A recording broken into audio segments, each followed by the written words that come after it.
L'objectif aujourd'hui, c'est d'aborder un type de projet un peu particulier qu'on appelle corps modèle, où on va définir une solution et qu'on va essayer de déployer dans un contexte international. Et l'objectif aujourd'hui, c'est de voir comment on aborde ce type de projet. Alors, on ne va pas parler vraiment des outils, des solutions technologiques, etc., mais plutôt autour de ces projets-là, quelles sont les méthodes ou les moyens qui sont mis en œuvre pour que ça marche. Donc, nous aurons Charbel, Guillaume et Marine qui vont nous expliquer chacun à leur tour dans leur expérience comment ils ont abordé ce type de projet. Et on va commencer d'abord par présenter un peu le contexte de chaque projet. Et je passe la parole à Charbel. Bonjour à tous. Donc du coup, je vais demander le contrôle à distance. Je sais pas si ça Les marche. slides. Yes. C'est bon, ça marche. Donc Auchan, bah, je vais faire vite sur la présentation d'Auchan. Je pense que la majorité des gens connaissent Auchan. Donc société du retail présente dans. Alors il y a une petite erreur sur mon nom, mais c'est pas très grave. C'est Kalaili et non pas Kakaili, mais c'est pas grave. Euh, Donc, c'est une société du retail qui est présente dans on va dire, une dizaine de pays à l'international, 54 milliards d'euros de chiffre d'affaires et globalement présent sur tous les formats du retail, hyper, super, proxy, drive, etc. Euh, Ensuite, le contexte qui a amené le programme FINE. Donc, FINE, c'est pour Finance Excellence. Et donc, c'est un programme qui a été lancé en 2017 suite à un constat qui a été fait par les équipes Auchan. Donc, c'est pas la première fois que Auchan se lançait dans ce type de programme de transformation du métier de la finance. Mais par contre, à chaque fois, l'angle d'attaque, si je puis me permettre ainsi, c'était toujours l'angle applicatif. Et là, Auchan s'est dit en 2017, globalement, l'échec des programmes précédents nous a amené à dire bah, il faudrait peut-être regarder un cran au-dessus, et c'est-à-dire commencer par regarder par l'angle des process.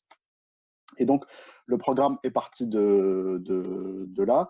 2017, donc, il y a eu un premier benchmark qui a été fait avec une société, avec un cabinet indépendant sur l'ensemble de nos filiales pour voir où est-ce qu'on était le plus performant et comment on pouvait aligner l'ensemble de nos filiales les unes les unes aux autres pour pouvoir être, on va dire, optimisé dans notre exécution de la tâche de la finance. Et donc, les constats qui ont été faits. Globalement, c'était un programme qui devait répondre à la vision 2025 d'Auchan Retail, qui est d'autant plus vrai maintenant avec un programme que je pense la majorité des personnes en ont entendu parler, ça s'appelle le programme Renaissance, avec le changement de gouvernance qui a eu lieu il y a une petite année, donc grosse année plutôt, chez Auchan, où la gouvernance a confirmé ce programme de transformation-là pour dire qu'il faut qu'il réponde aux différents besoins de captation des enjeux qu'on pourra avoir chez nous, parce qu'il faut dire ce qu'il en est, le contexte du retail n'est pas un contexte très facile actuellement. Et donc, le programme FIND devait être un facilitateur, parmi d'autres programmes, de cette captation des enjeux. Qu'est-ce qu'on va faire dans cette transformation-là? En gros, on va essayer de simplifier au maximum nos process, de les optimiser, de les rendre le plus standard possible. Et c'est là où on se heurte on va dire, à la plus grosse partie des problèmes, et on va en parler après. Ensuite, pouvoir, dans un premier temps, donc optimiser, standardiser ces process-là pour derrière pouvoir partir sur des modèles où on va aller capter ces enjeux, c'est-à-dire des modèles de GBS ou quelque chose qui y ressemble. Aussi, ce qui a été un on va dire des leviers sur lesquels on devait travailler, c'était de dire pourquoi, par exemple, si je prends un exemple concret chez nous, pourquoi l'Espagne sur le process P2P est beaucoup plus performante que la France. Et ben, en fait, en creusant un peu plus les choses, on s'est rendu compte que, bah, par exemple, l'Espagne avait un système plus intégré ou avait digitalisé un certain nombre des bouts de ce process-là qui permettaient d'être plus performants que les autres. Et donc, le comment, le troisième pilier, c'était de dire pouvoir aligner au maximum l'ensemble des filiales sur ce qu'on appelle les best in class. C'est-à-dire, si l'Espagne était la meilleure sur le process P2P, comment on pouvait faire pour aligner tout le monde sur ce process-là. Et tout ça nous a amené à se dire, ben, en gros, si on construit un corps modèle, ça va être un enabler pour qu'on puisse aligner tout le monde sur les mêmes process et sur la même façon d'exécuter les process. Alors, bien entendu, on ne sera jamais à 100% pareil dans tous les pays parce qu'il y a on va dire des spécificités qui sont liées au legal, à la culture, à autre chose. Mais du coup, avoir le 80-20 en étant le plus possible aligné sur un process commun. Et ce process commun, le meilleur moyen pour l'avoir, c'était d'avoir un outil commun. Et d'où du coup, d'où est née l'idée de créer un corps modèle et du coup un outil commun pour l'ensemble de nos filiales. Ce qu'il faut savoir, c'est quelque chose que je n'ai pas dit avant. Ce qu'il faut savoir, c'est qu'aujourd'hui, je crois que c'est la dame de l'ENSEAD qui disait que ça fait 20 ans qu'ils sont chez Oracle. Chez Auchan, c'est pareil, ça fait 20 ans qu'on est chez Oracle. Et du coup, on a connu différentes versions d'Oracle. Donc, la première implémentation d'Oracle chez Auchan, c'était en 96, il me semble. 99, 98, 99. Ouais. Ok, merci. Bon, J'y j'étais pas étais. là. D'accord, ben voilà. Vous en savez mieux que moi. Et Donc, bon, j'étais voilà. chez Essilor aussi après. Donc voilà, donc ça fait 20 ans qu'on est chez Oracle. Ah Et donc, oui, ça fait du coup plus de on a 20 ans. connu les différentes versions. Et là, l'objectif, c'était de partir de l'ancienne version d'Oracle vers un outil commun qui est ERP Cloud. Par contre, la spécificité qu'on avait, c'est qu'on avait Oracle 11i, donc la Business Suite, un peu partout, mais on avait autant de Business Suite qu'on avait de filiales. C'est-à-dire, la Easy Business Suite de la France n'était pas du tout la même que celle de la Russie ou celle du Luxembourg, par exemple. Voilà. Donc, ensuite, à quoi devait contribuer le programme Find? Donc, c'était quelque chose qui, enfin, le programme doit contribuer à avoir, à permettre à l'activité comptable de passer d'une activité de saisie à une activité d'analyse, à travailler sur la qualité de données et surtout à avoir un environnement digitalisé autour de la fonction de la compta, parce qu'on se rendait compte que nos comptables passent, enfin d'ailleurs c'est toujours le cas, passent énormément de temps à faire de la saisie et pas assez de temps à faire de l'analyse et du reporting. On va le voir après, globalement, en fait, on pilote l'activité avec de la donnée qui est quasiment périmée. C'est-à-dire, si la donnée sort à J+12 ou J+15, et ben, en fait, vous êtes déjà presque à la prochaine clôture. Donc, l'objectif, c'était en digitalisant l'environnement autour, de réduire ces délais de clôture et de pouvoir piloter avec de la donnée, de qualité et beaucoup plus fraîche. Voilà, j'ai plus la main pour passer les slides. Ah, si, pardon. Je ne sais pas ce qui se passe, j'ai perdu la main. Sabine, est-ce que tu peux, toi, repartir sur la page 6? Excusez-moi, c'est peut-être moi qui ai fait une fausse manip. 6. Voilà. Et te mettre en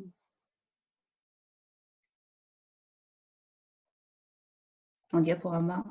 Ouais, du coup, la 7, s'il vous plaît. Je ne sais pas pourquoi je peux plus. Ah, si, c'est bon. Je ne bouge plus. Pourtant, c'est affiché que vous avez le contrôle de mon écran. Oui, c'est bon, ça, voilà. Donc, pour revenir sur le corps modèle, donc une fois qu'on a, j'en ai parlé, l'histoire de réduire les délais de clôture. Surtout, l'objectif premier, c'était de dire de réduire la part de saisie, puisque c'est une part qui a vraiment pas de valeur ajoutée ou peu de valeur ajoutée. Et, en fait, pour pouvoir réduire la part de saisie, si on ne digitalisait pas l'environnement autour, ben, on ne pouvait pas réduire cette part de saisie-là. D'ailleurs, dans les learnings, je vais en parler à la fin, mais je spoil un peu la présentation. Globalement, aujourd'hui, ce dont on se rend compte, c'est que on n'est pas encore au niveau, enfin, on est très loin d'être au niveau de la digitalisation du système autour, ce qui fait que globalement, les enjeux qu'on devait aller chercher en réduisant la part de saisie manuelle et du coup en réduisant la part d'ETP qui travaillait sur les effectifs comptables, parce que globalement c'était un des enjeux, ben, aujourd'hui on n'est pas en rendez-vous parce que globalement les personnes continuent à faire en quelque sorte beaucoup de saisies. Et donc, pour pouvoir standardiser et pour pouvoir harmoniser tout le monde, il fallait qu'on parte d'un langage commun.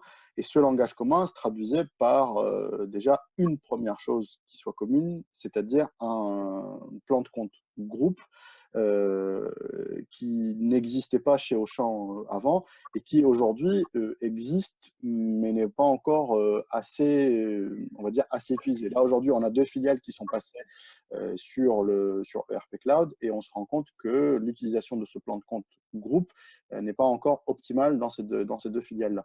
Mais c'était un point de départ sur lequel il fallait se baser.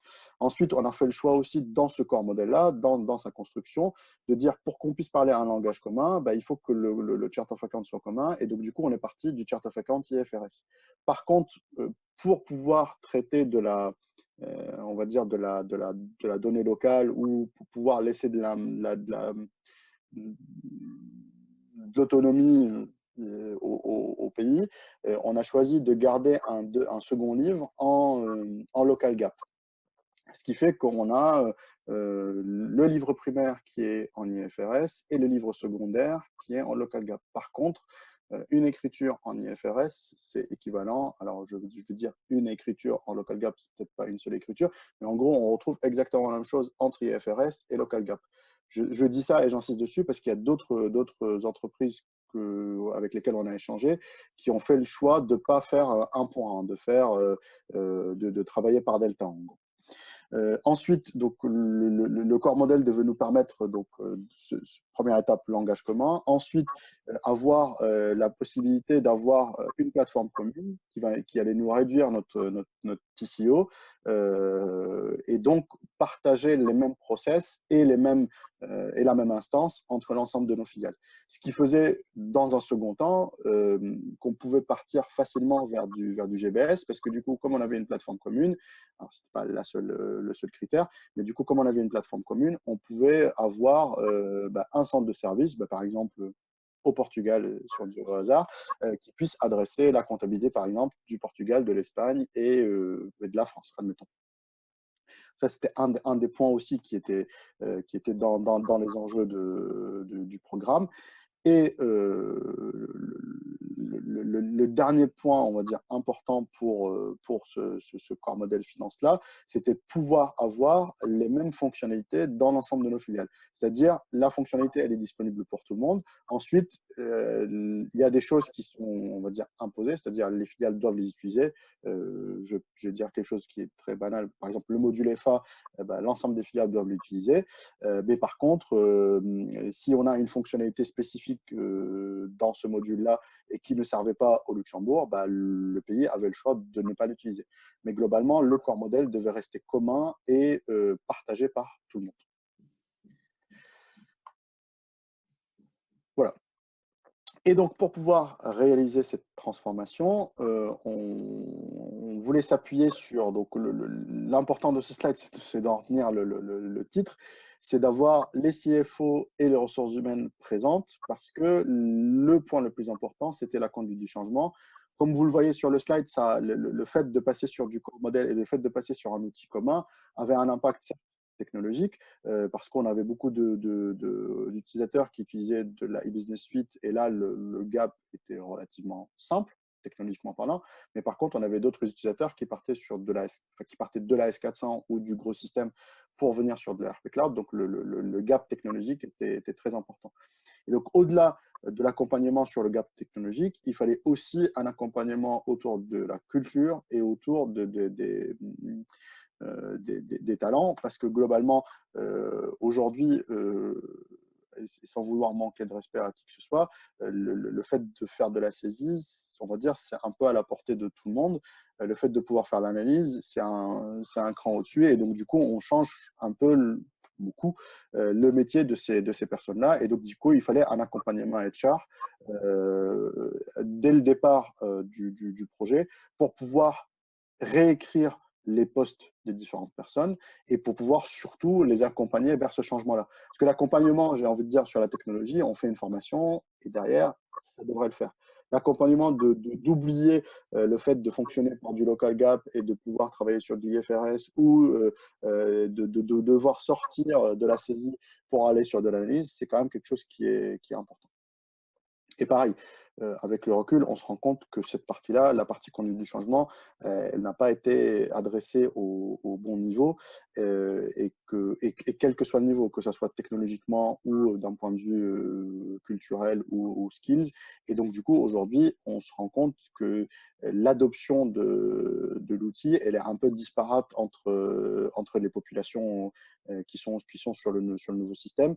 Donc, la conduite du changement devait être peut-être menée différemment. Je ne veux pas dire mieux menée, mais menée différemment, avec une implication peut-être beaucoup plus forte de la partie HR et surtout beaucoup plus forte des équipes qu'il aurait fallu libérer de leurs tâches quotidiennes pour qu'elles se concentrent sur la partie projet et pour que derrière, elles puissent opérer plus facilement l'outil. Ok, merci. Voilà. On reviendra peut-être un peu dessus aussi après sur ton bilan et sur Yes, on en les parlera. améliorations.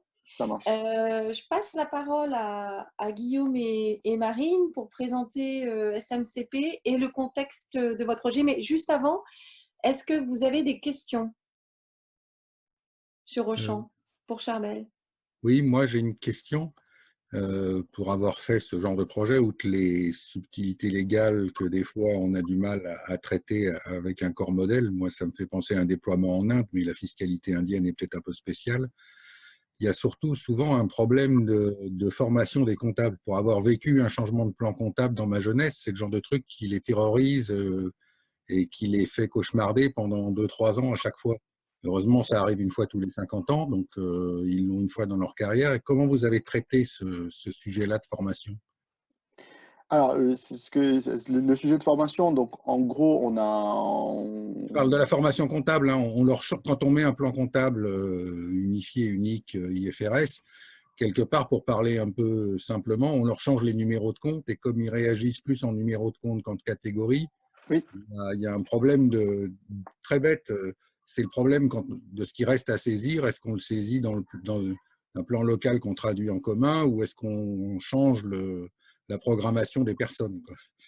Bah, aujourd'hui, c'est un des points, c'est un des problèmes qu'on a aujourd'hui, c'est que les personnes ont été formées à utiliser le plan de compte IFRS, mais je ne voudrais pas raconter de bêtises, mais je ne suis pas certain qu'aujourd'hui, les saisies qui restent, elles sont faites sur l'IFRS directement.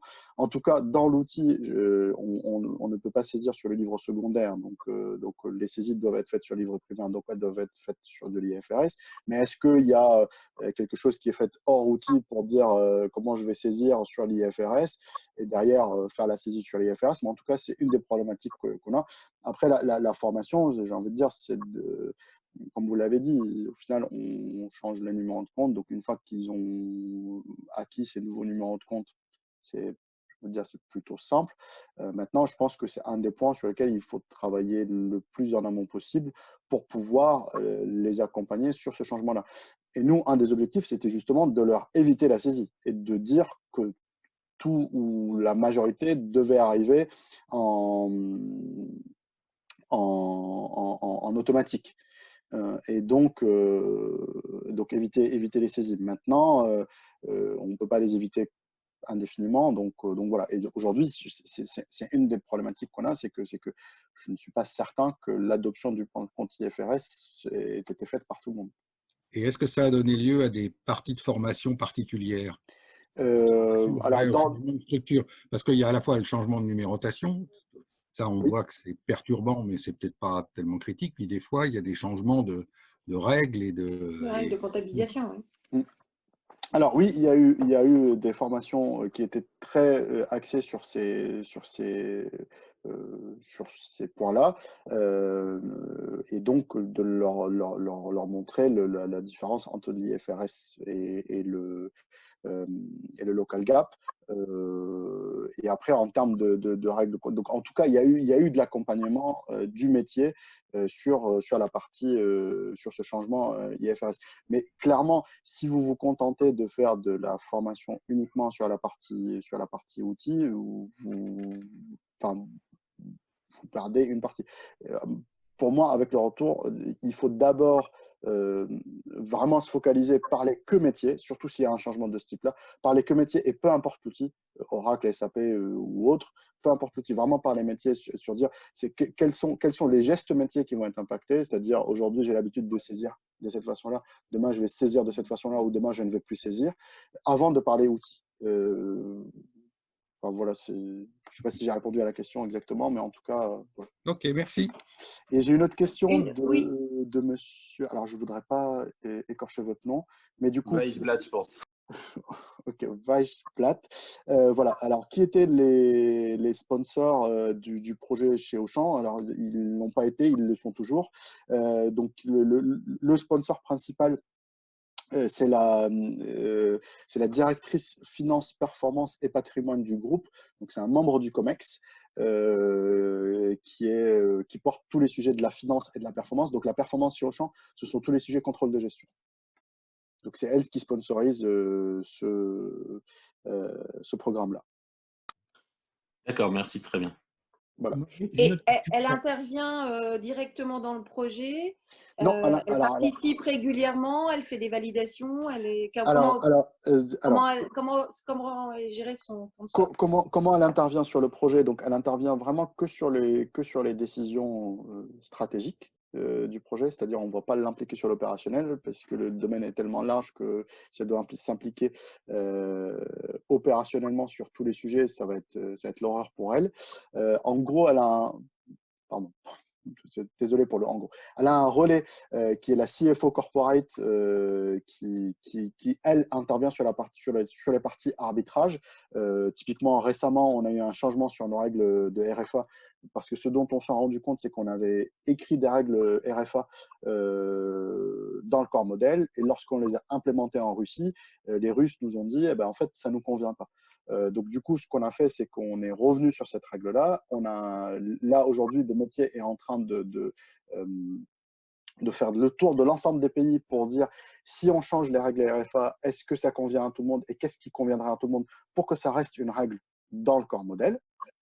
Et donc, ensuite, on propose ça à arbitrage au niveau de la CFO Corporate et c'est elle qui arbitre les décisions opérationnelles. Par contre, les décisions stratégiques sont arbitrées par la personne qui est, donc par la directrice finance, performance et patrimoine, qui intervient donc sur les arbitrages budgétaires et sur les arbitrages stratégiques, par exemple, là, sur l'année 2020, avec la crise du Covid, on a choisi, par exemple, de ne plus déployer de nouveaux pays et d'attendre 2021 pour déployer les autres pays. Donc, de garder les 2 pays qui sont déployés. Et donc, ça, c'était une décision de la directrice de la sponsor du projet. Justement, Ok, c'est ma question. Quel était l'impact, quel est l'impact de la situation actuelle du Covid sur ce projet? Alors, l'impact, c'est ce que je viens de vous dire, c'est que globalement, on a gelé les nouveaux déploiements. Donc aujourd'hui, sur les 10 filiales qui devaient être déployées, on n'en a déployé que 2. Donc on a créé le corps modèle, on a déployé notre pilote, puis après une deuxième filiale. Et donc le reste des filiales, le déploiement est gelé. On devait faire la Roumanie cette année, on l'a décalé à l'année prochaine. Et donc, voilà l'impact. Et ensuite, Ça, c'est, si on peut dire, un impact négatif. L'impact positif, c'est qu'on a un peu plus de temps pour stabiliser la situation et pour travailler sur des sujets de fond, typiquement retravailler les process RFA, retravailler d'autres process qu'on a laissé un peu, pas complètement, on va dire, secs, et donc de les travailler et de les stabiliser avec les filiales qui sont actuellement déployées, et surtout de pouvoir profiter de la disponibilité des autres filiales, typiquement la France, pour commencer à discuter avec eux sur le futur déploiement de la France. Parce qu'aujourd'hui, on a déployé le Luxembourg et la Russie. La Russie, c'est une des filiales les plus complexes. Tout à l'heure, alors je suis désolé, je vais vous appeler par votre prénom parce que j'ai pas retenu votre nom. Jean-Jacques a parlé des particularités légales de l'Inde. Les particularités légales de la Russie sont aussi sympathiques. Donc, c'était une filiale très complexe à déployer. En plus, on s'est rajouté la barrière de la langue parce qu'on avait beaucoup de gens qui ne parlaient pas anglais, qui ne parlaient pas français. Donc, il fallait un traducteur entre deux. Et donc là, on se dit qu'un des learnings, c'était de dire, préparons en amont les futurs déploiements. Et donc, la situation d'aujourd'hui nous permet aussi de travailler, par exemple, sur une filiale comme la France qui va être extrêmement complexe. Il n'y a pas la barrière de la langue, mais il y a d'autres sujets un peu sympas qui nous attendent. Et donc, du coup, de préparer avec eux ce futur déploiement. Voilà. J'ai répondu à votre question? Oui, merci. Il y a Madame Terrol qui a posé une question sur les modules qu'on a implémentés. Donc, les modules qu'on a implémentés, parce que du coup, j'avance sur la présentation. Mais en fait, non, c'est pas ce que je voulais faire. Donc, les modules qu'on a implémentés, ce sont les modules finance, particulièrement. Donc, AP, AR, GL pour rester classique, FA, e-tax, Advanced Collection pour la partie recouvrement. On a mis aussi du PO, cash management. Et voilà, grosso modo, les modules majeurs qu'on a implémentés.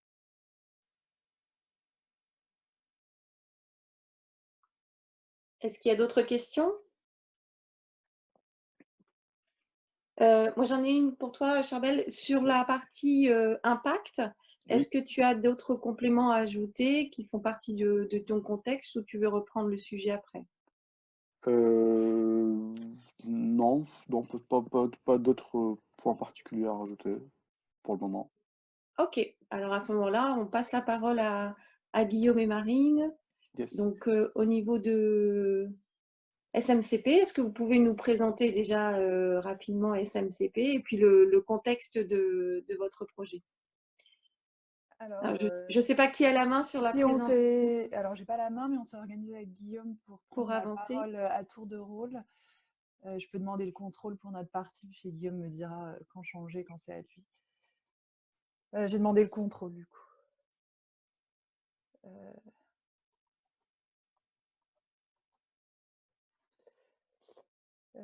Hop.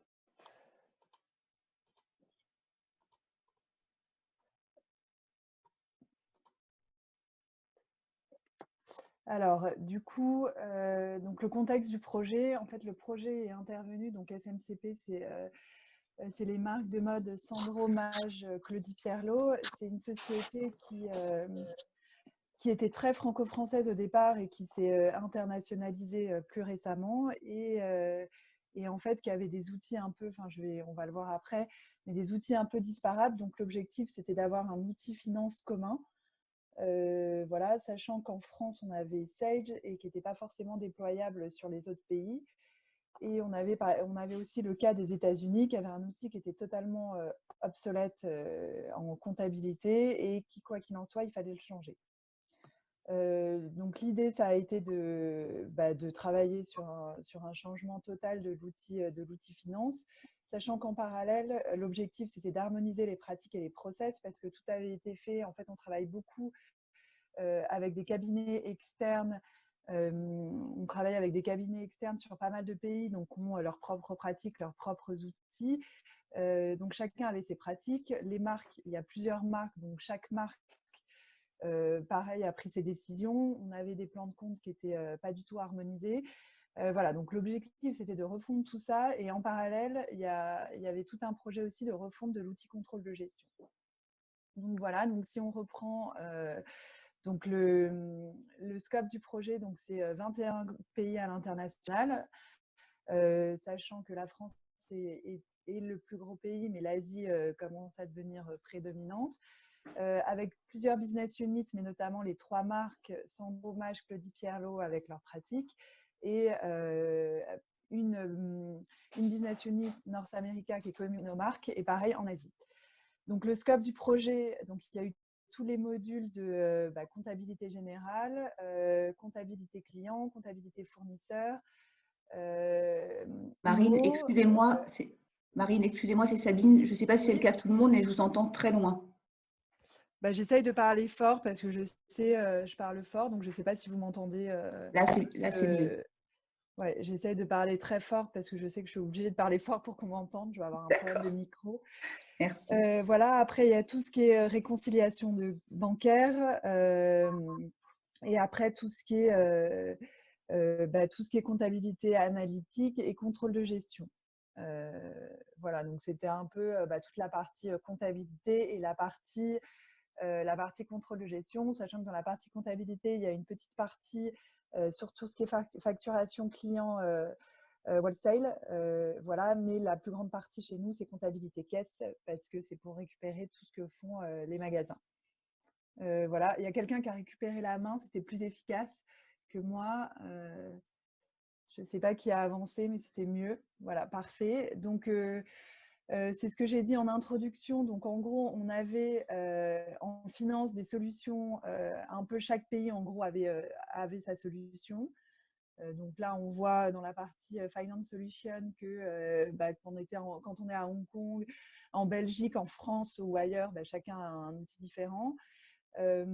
Cet outil est alimenté pour la partie retail par un ERP qui n'a pas vocation à bouger Storeland. Voilà. Et après, il y a un outil de contrôle de gestion qui était Cognos TM1, sans solution de planification budgétaire. Voilà. Et donc, c'est toute cette partie-là qu'on a décidé de refondre totalement avec Oracle, sachant que la partie consolidation, elle est restée sous BFC, qui est un outil SAP.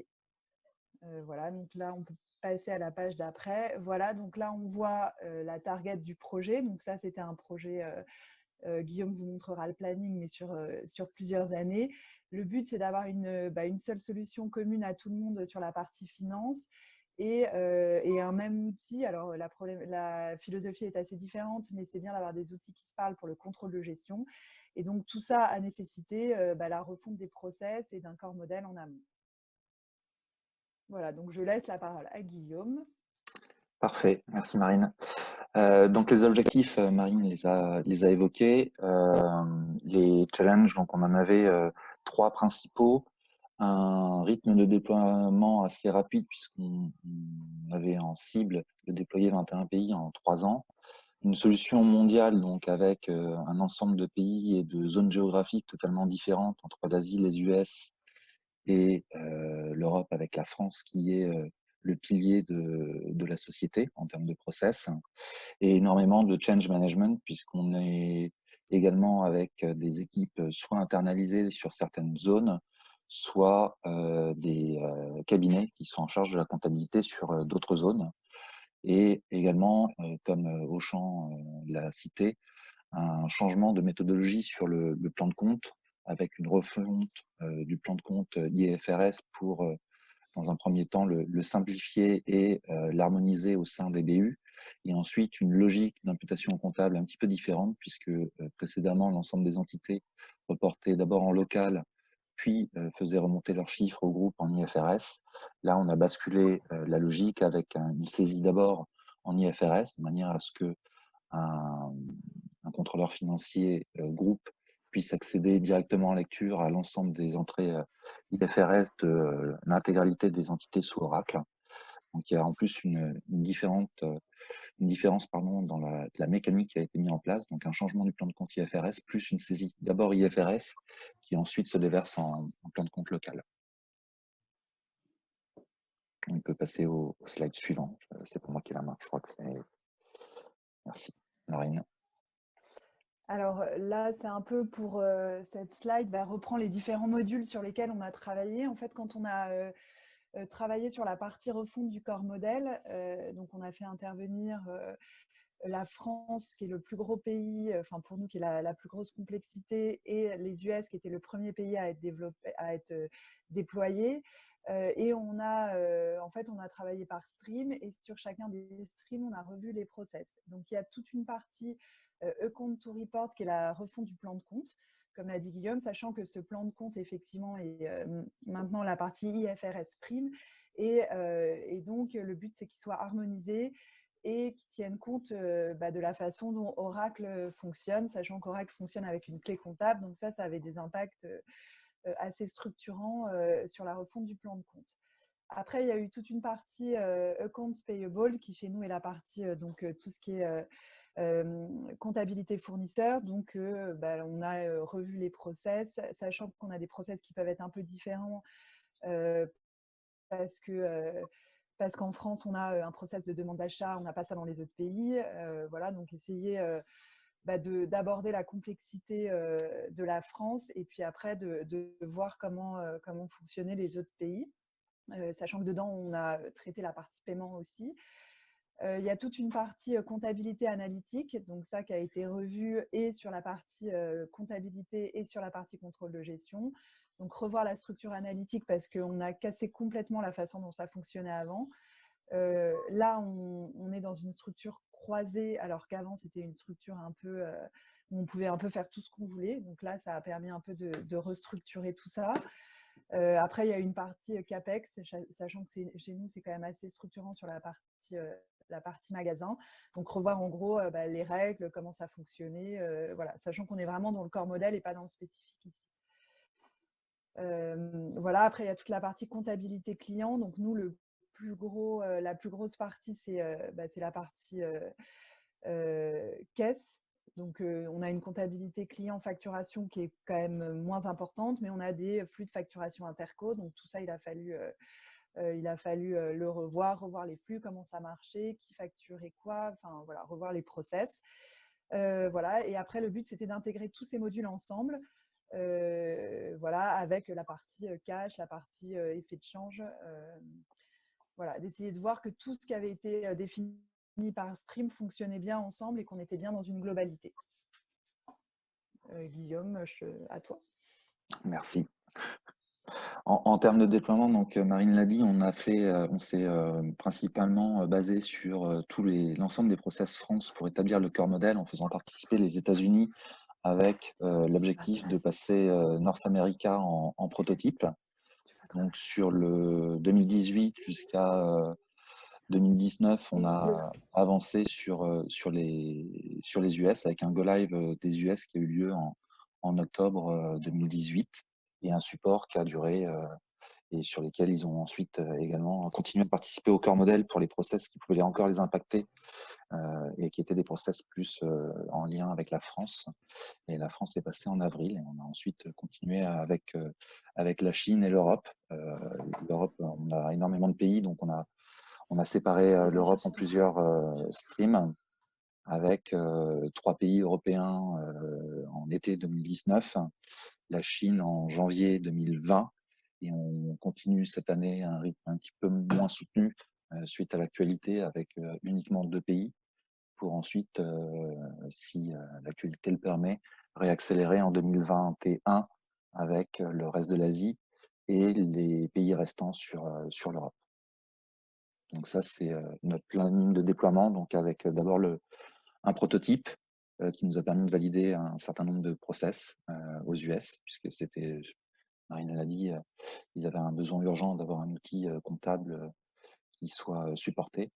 Et ensuite, avec la France, qui était l'entité chez nous qui générait le plus de process et qui avait également le plus de complexité en termes de métier et également en termes d'interface, puisqu'on a beaucoup de liens avec beaucoup d'outils différents qui ont été mis en place pour la France. Et sur le slide suivant, donc les principaux challenges du projet, donc on en a déjà cité un certain nombre. le timing qui était quand même très ambitieux et qu'il le reste, les ressources. On est sur des équipes relativement restreintes avec le détachement ponctuel des équipes métiers, des experts métiers pour participer aux ateliers de design et d'ajustement du corps modèle maintenant et d'élaboration du corps modèle quand on a fait la France et le prototype. Un projet donc mondial, travailler avec les US, avec les normes américaines, travailler avec la France, travailler avec l'Italie, l'Espagne, la Chine. Donc là, on a des logiques culturelles qui sont très importantes avec des problèmes de localisation. Bon, ça, c'est commun à tous les déploiements worldwide, mais c'est un point aussi important. Système, parce qu'on n'a pas forcément, de par la manière dont le groupe a été constitué, des outils sources qui sont harmonisés partout dans toutes les zones. On a certes l'outil de retail qui, lui, est harmonisé, mais c'est le seul. On a des outils spécifiques dans certaines zones, notamment la France et également Hong Kong. Et on a fait face également à plusieurs projets donc en parallèle, puisqu'on a déployé à la fois l'ERP comptable, on a déployé également l'outil du contrôle de gestion. Donc les deux étaient plus que fortement connectés, donc il fallait garder la même logique et que les ajustements de l'un n'impactent pas le déploiement de l'autre. Sans compter l'occasion, on va dire, pour le métier et pour le groupe de revoir également un certain nombre de règles dans les outils amont qui servent à alimenter les systèmes qui sont ensuite déversés côté comptabilité. Puisqu'il y a certains systèmes qu'on a été obligé de modifier en amont de manière à pouvoir produire l'information nécessaire pour la comptabilité.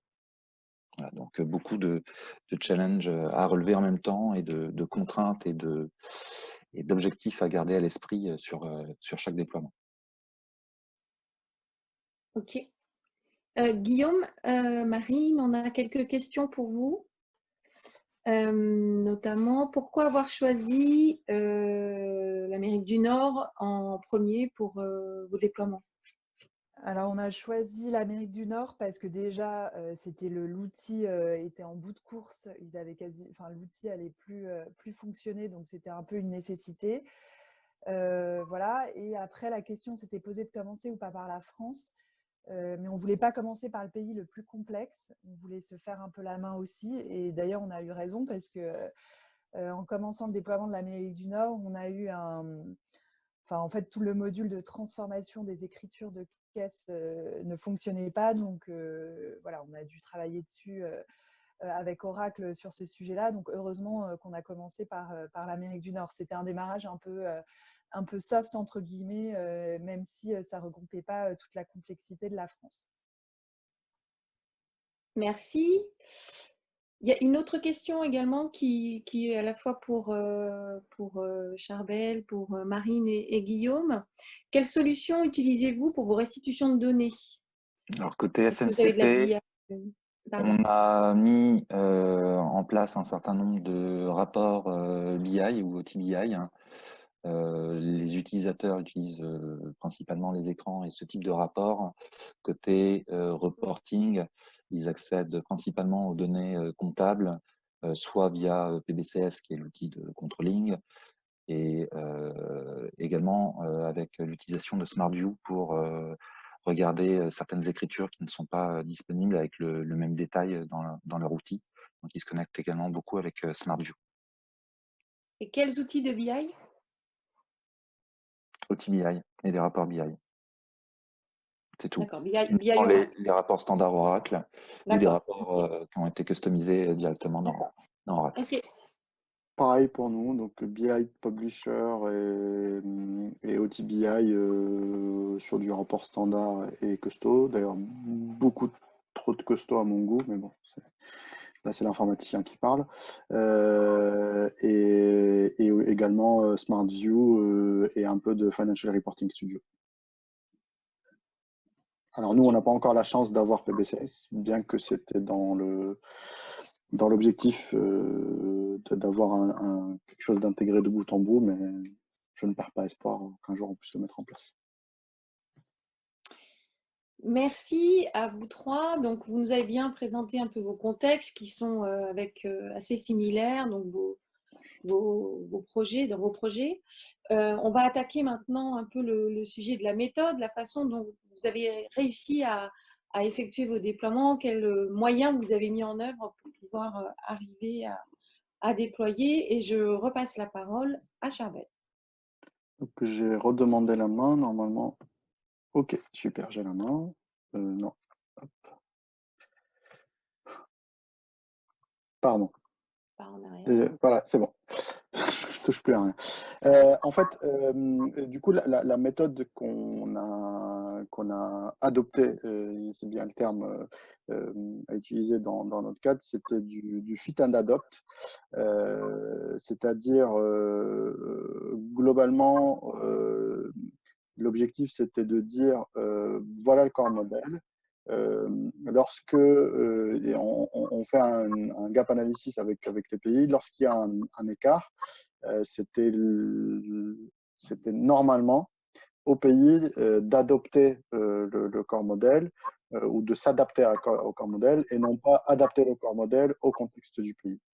L'objectif au départ était d'avoir, on va dire, 90% de standards et 10% de spécifiques.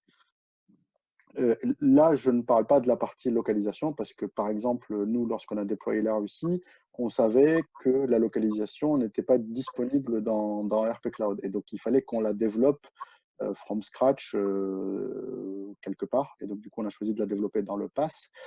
Mais ça, on le savait. Là, je parle vraiment dans le cœur du système, si je puis m'exprimer ainsi. On voulait faire beaucoup plus 90% de standards, 10% de spécifiques. Voilà. Et sur la méthode, globalement, c'était une méthode qui fonctionnait par itération, c'est-à-dire, c'est un peu de l'agile. Globalement, 3 itérations pour valider avec les utilisateurs que ça correspondait bien à leurs besoins. Ensuite, on teste et on déploie.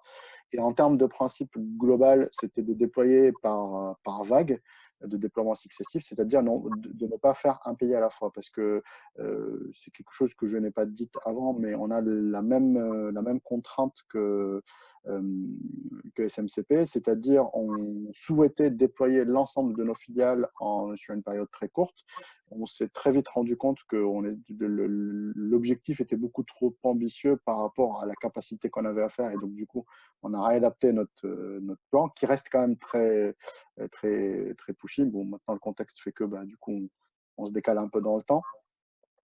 Mais on avait ça, et donc du coup, il fallait qu'on aille vraiment très vite, et donc du coup, qu'on puisse déployer des pays en parallèle. Et ça, c'est pareil, on s'est rendu compte rapidement qu'on n'était pas assez mature pour pouvoir déployer plusieurs pays en parallèle tant qu'on n'avait pas industrialisé notre méthode de déploiement. La méthode, ce n'est pas une méthode au champ, c'est une méthode que le partenaire qu'on a choisi sur l'intégration qui nous l'a amené, c'est Accenture. Et donc, globalement, ils l'ont, on va dire, adapté un peu au contexte au champ. Ensuite, si on passe, donc globalement, si on rentre un peu dans le détail, il y a un sprint 0 où en gros on fait une revue globale des process. Donc les process, chez nous, on en a 3 essentiels: P2P, O2C, R2R. Donc plutôt la partie achat. Alors globalement, vous vous doutez bien, vu notre métier, la partie P2P prend une place assez prépondérante dans nos process, surtout lorsqu'il s'agit de la marchandise, parce que le métier consiste à acheter, stocker et vendre. Et ensuite, la partie order to cash, c'était quand même quelque chose de très limité, puisque là, on parle vraiment du client B2B, pas de M. Kaleli qui passe chez Auchan et qui fait ses courses. Ensuite, on a mis en place ce qu'on appelle des flying squads. Donc, les flying squads, ce sont des équipes qui devaient se déplacer dans les filiales pour pouvoir animer ces ateliers-là. Entre chaque sprint, il y avait une phase de ce qu'on appelle le deep dive. Donc, dans ces phases de deep dive, qu'est-ce qu'on fait? On rentre vraiment dans le détail, c'est-à-dire, je vais prendre un exemple tout bête, par exemple, définir les conditions d'achat qu'on va paramétrer dans l'outil, définir les méthodes de paiement, des choses comme ça. Donc ça, c'était l'objectif de ces sessions de deep dive où, en gros, on faisait avec les users des sessions pour pouvoir récupérer les données de paramétrage qu'on pouvait mettre dans l'outil. Ensuite, on a donc le premier sprint où globalement on passe sur un premier roadshow, re-deep dive, donc, et ensuite re-sprint, etc., etc. Et vous le voyez sur chacun des sprints, enfin à l'issue de chacun des sprints, la petite étoile, c'est le proto, et il y a ce qu'on appelle un sign-off, c'est-à-dire on valide que ce qui a été vu pendant ce sprint était bien ce qui était attendu, ou qu'est-ce qu'il y avait comme réserve qui doivent être levées dans les autres sprints, ou qui devait nous amener à faire de la custo ou à faire du spécifique ou à retravailler le process. Ensuite, 2 phases de test, donc une phase ce qu'on appelle les SIT, les tests d'intégration, une phase du UAT et ensuite Go Live. Dans la vie, la vraie, ça ne s'est pas déroulé vraiment exactement comme ça, parce qu'on s'est rendu compte que par moment, notre partenaire, lui, il était sur une autoroute et nous, on était sur une nationale. Donc, il fallait vraiment qu'on hausse notre niveau on va dire de notre vitesse ou notre niveau. Par contre, la problématique qu'on a, c'est que du coup, on avait l'impression que par moment, il survolait un certain nombre de sujets et on ne rentrait pas assez dans le détail. Et ce qui était un vrai irritant pour les utilisateurs, parce qu'ils avaient l'impression que par moment, ils n'étaient pas écoutés, ou par moment, on passait au-dessus de problématiques qu'ils avaient. Et donc, la méthode est bonne en tant que telle, il faut peut-être l'adapter un peu plus au contexte. Voilà. Ensuite, donc, en termes de structure d'équipe, bon, SMCP, donc, je pense que c'est Guillaume qui a parlé de ça par rapport à la disponibilité des ressources métiers. Nous, un des enseignements majeurs qu'on a, c'est de dire on ne peut pas faire de la prod, c'est-à-dire continuer à faire de la compta tous les jours et faire le projet en parallèle. C'est juste impossible. Et d'ailleurs, on se l'est pris en plein dans la figure pour la Russie. Pour le Luxembourg, c'était un peu plus simple. C'était un tout petit pays. Globalement, le Luxembourg, il y a 3 magasins, un entrepôt. Enfin, c'était une goutte d'eau. On s'est pris en pleine figure pour la Russie. Donc, si vous ne rendez pas vos équipes locales disponibles à 100% pour le projet, soit vous n'y arrivez pas, soit vous y arrivez, mais avec un délai un peu plus long.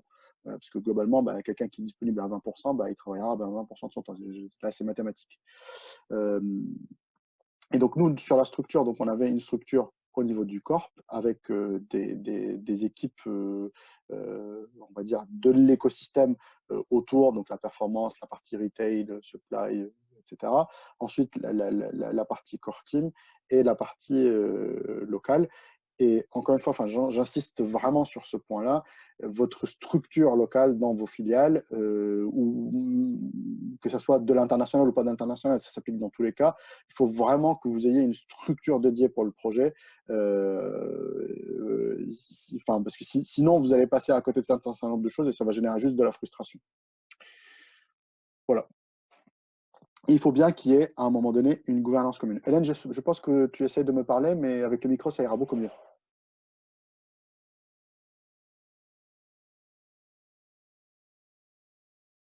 On m'avait coupé le micro. Désolée. Oui, j'avais une petite question. Donc là, on voit la structure de l'équipe en phase de déploiement. Oui. Et dans la phase de création de la solution core, comment était structurée ton équipe? Avec qui tu as travaillé pour la définition du core en amont avant les déploiements? Très bonne question, merci. En fait, lorsqu'on a créé le corps modèle, c'était posé la question avec qui on le faisait. Donc, il y avait une structure corporate. Une structure corporate avec du business, de l'IT, mais des gens qui avaient une vue corporate, c'est-à-dire travailler sur du plan de compte IFRS, travailler sur de la solution ERP Cloud, que du standard, etc., etc. Et pour pouvoir accompagner ça avec de la vision pays, on avait choisi 3 pays, la France, la Russie et le Luxembourg, qui devaient donner les inputs vus pays pour la construction de ce corps modèle. D'accord. Et c'est là où on s'est heurté la première fois à cette problématique de disponibilité, parce que par exemple, les gens de la France, on a dû les voir une fois sur 3, une fois sur 4 dans les ateliers, ce qui fait que du coup, on a construit un corps modèle très luxembourgeois, un peu russe et pas du tout français. Et donc, du coup, la crainte que j'ai aujourd'hui, c'est de dire demain, lorsqu'on va attaquer la France, est-ce qu'on ne va pas se rendre compte qu'on est passé complètement à côté d'un certain nombre de spécificités? Voilà. Donc, c'est pour ça que c'est important d'avoir cette part-là. Et donc, nous, on a choisi ces pays-là. Pourquoi? Le Luxembourg, parce que c'était le prototype, c'était là où on allait le déployer en premier. Donc, du coup, c'était les premiers qui allaient être, on va dire, confrontés à cette solution. Mais la structure du Luxembourg ne représentait pas l'ensemble des fonctions. Et donc, du coup, il y avait des pans entiers du business qu'on n'allait pas attaquer. Bah, typiquement, tout ce qui est online, tout ce qui est. Qu'est-ce qu'il y a d'autre tout ce qui est dépôt-vente, par exemple, ou des choses comme ça. Et en fait, la France et la Russie, parce que ce sont les deux plus gros pays et les deux pays les plus complexes. Et donc, du coup, c'est là où on s'était dit qu'on allait adresser toutes les spécificités métiers et tous les process. Voilà. J'essaie de faire vite parce que je vois l'heure qui file. Oui, c'est ce que j'étais. Prochain Voilà. point. Donc, pas d'autres points pour moi. Ok. On passe la parole à Guillaume et Marine sur vous, votre méthode et la façon dont vous avez abordé la problématique de déploiement et de mise en place du corps modèle. Marine, Guillaume? Oui, Guillaume. Guillaume. Donc, il y a les principaux points qui nous ont permis de réaliser le projet qui était quand même très ambitieux en termes de déploiement et en termes de timing. C'était, Auchan l'a cité, mais avoir un très fort lead au niveau des sponsors. On avait donc un sponsor projet et également on a réussi à impliquer les principaux directeurs financiers sur les zones où on déployait l'outil pour qu'ils soient également plus que des partenaires, mais également des sponsors auprès de leurs équipes. Sur les États-Unis, c'est le directeur financier qui était l'accompagnateur et qui était impliqué sur toutes les phases de déploiement. Sur la France, pareil. Et en plus, on était sponsorisé par le directeur financier groupe et le responsable consolidation finance côté France. Donc, on avait vraiment côté management un vrai appui et un vrai soutien pour justement pouvoir mobiliser ce qui est le deuxième point, les équipes. Donc, une équipe corps comme Auchan, constituée de 4 à 5 personnes et des équipes ensuite locales avec plutôt des experts par domaine qui étaient mobilisés pour l'atelier des designs sur lesquels on leur présentait donc le corps modèle. Le corps modèle en cours de construction, ils venaient l'ajuster en fonction des problématiques et des cas métiers qu'ils rencontraient de manière régulière. Et il y avait ensuite des phases de prototypes sur certains sujets quand les premières versions ne contenaient pas. Et ça a été fait dès le début avec la France et les US, sachant que c'était la France qui porte, en tout cas en termes de process, le plus de sujets. Ça nous a permis d'avoir un corps modèle suffisamment robuste pour que lors des déploiements suivants, on soit uniquement sur des problèmes de localisation. On a bien insisté également auprès des équipes qu'on est sur du cloud, donc on est sur du Adopt et NotAdapt, qui était un peu le leitmotiv sur la présentation et les roadshows qu'on a pu faire sur la présentation du corps modèle sur les déploiements après la France. Et on s'est également concentré sur tous les streams principaux en premier pour avoir une structure et une coquille en tout cas qui permet ensuite de s'adapter partout. Donc, et bien sûr, le dernier élément qui était le planning et le budget, où on s'est tous mobilisés. Donc, on travaillait également avec un intégrateur pour se concentrer sur les points les plus bloquants et les plus importants pour le métier. Ok. On peut passer là-dessus, Marine. Alors tout ça, on a essayé, on avait toute une partie où on travaillait avec notre intégrateur justement sur la partie change management. Donc il y a eu tout un travail de communication qui a été fait pour mobiliser les équipes, sachant qu'il y avait des équipes à mobiliser même si elles n'étaient pas impactées tout de suite parce que comme on a changé tout le plan de compte, en fait, ça n'impactait pas que les équipes qui allaient basculer sur Oracle, mais aussi toutes les équipes avec leur système habituel. Donc là, on a organisé des événements, des plénières. Il y a toute une partie où on envoyait des newsletters pour informer de l'avancée du projet avec des témoignages de personnes impliquées dans le projet. Il y a eu une étude qui a été menée, une étude d'impact pour voir en gros au début qu'est-ce qu'attendaient les gens et après la remener quelques temps après pour voir si c'était en décalage, ce qui s'était passé était en décalage ou pas avec les impacts, avec les attentes, pardon. Et aussi de mesurer s'il fallait faire des changements d'organisation, si le travail des personnes changeait radicalement ou pas. Donc, il y a une étude qui a été menée dans ce sens avec un plan d'action derrière en fonction des résultats. Il y a eu, vous en parliez au début avec Auchan, mais il y a eu toute une partie de formation. Donc, formation, les équipes sont venues sur place en France.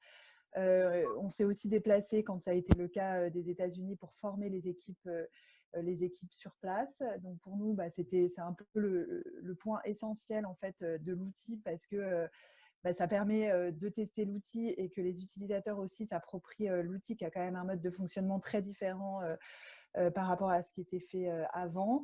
Voilà. Et après, il ne faut pas oublier qu'une fois que l'outil est live, il y a toute une partie support à organiser. Donc, tout ça a été organisé avec l'aide de notre intégrateur pour justement que une fois que les équipes étaient dans le bain, elles soient assistées le mieux possible.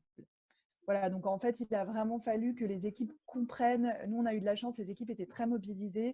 Elles comprenaient l'objectif du projet, voilà, et puis qu'on soit aussi conscient des impacts sur les utilisateurs finaux, sachant que l'impact est souvent plus large que ce qu'on pense au début. Voilà, il y a des utilisateurs qu'il ne faut pas oublier parce que ça impacte indirectement, par exemple, la consolidation qui pourtant ne change pas d'outil. Ça impacte, comme je l'ai dit, les utilisateurs qui ne sont pas sous Oracle parce qu'on change le plan de compte. Ça impacte le contrôle de gestion parce que l'outil Cognos qui était utilisé avant ne marche plus, donc il faut changer d'outil. Voilà. Et tout ça pour que les utilisateurs adoptent cette solution qu'on a essayé de customiser le moins possible. Voilà, de faire de moins de spécifiques, sauf pour les spécificités fiscales des pays. Merci. Je ne sais pas s'il y a des questions. Il nous reste à peine 10 minutes pour conclure. Et donc, voir avec chacun de vous quels sont les enseignements, qu'est-ce que vous allez changer dans les futurs déploiements, qu'est-ce que vous en retirez. Charbel ? Oui, j'essaie j'ai encore la main. Oui, alors, je crois qu'il y a des petites questions qui arrivent. Qui était l'intégrateur? Alors, je ne sais pas si cette question, je pense qu'elle est pour SMCP. Nous, c'est Capgemini, SMCP. OK. Et pour nous, c'était Accenture. Oui, c'est ce que tu avais dit tout à l'heure, donc c'est pour ça que je ne disais pas SMCP. OK, pas d'autres questions? Donc, à peine 4 petites minutes chacun. Oui, alors je vais faire vite. Je vais pas me focaliser sur les slides. Globalement, donc les deux slides, c'était un slide sur Luxembourg, un slide sur la Russie. En gros, les enseignements qu'on tire, j'en ai un peu parlé au fil de la présentation. Un, c'est mobiliser les équipes locales et vraiment les rendre à 100% disponibles pour le projet si vous voulez réussir votre déploiement. Deux, globalement, avoir une gouvernance et un sponsorship très fort pour ne pas déroger au corps modèle, pas revenir systématiquement sur le corps modèle. Je vous ai parlé du process RFA sur lequel on est en train de revenir, mais des questions comme ça, on en a eu tout plein. Limite, à chaque process, il fallait revenir dessus pour expliquer pourquoi on a fait ce choix-là. mais du coup, avoir vraiment ce sponsorship-là et cette, on va dire, ce cadre-là d'arbitrage pour dire on ne déroge pas au corps modèle. Et dernier point, alors ils ne sont pas forcément dans l'ordre d'importance, mais c'est la conduite du changement.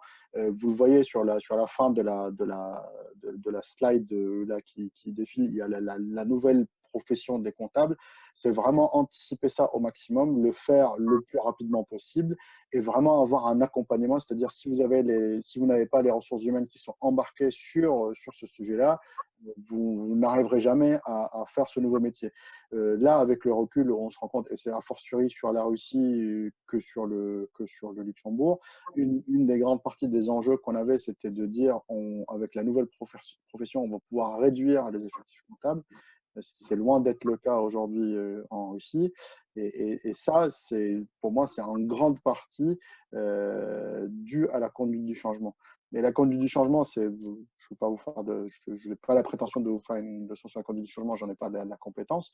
Mais globalement, il faut que ce soit de la conduite du changement autour de l'outil, c'est-à-dire de la nouvelle façon d'appréhender l'outil, mais surtout autour du métier. C'est comment j'exerce mon métier d'une nouvelle façon et que l'outil derrière soit un enabler de cet exercice du métier.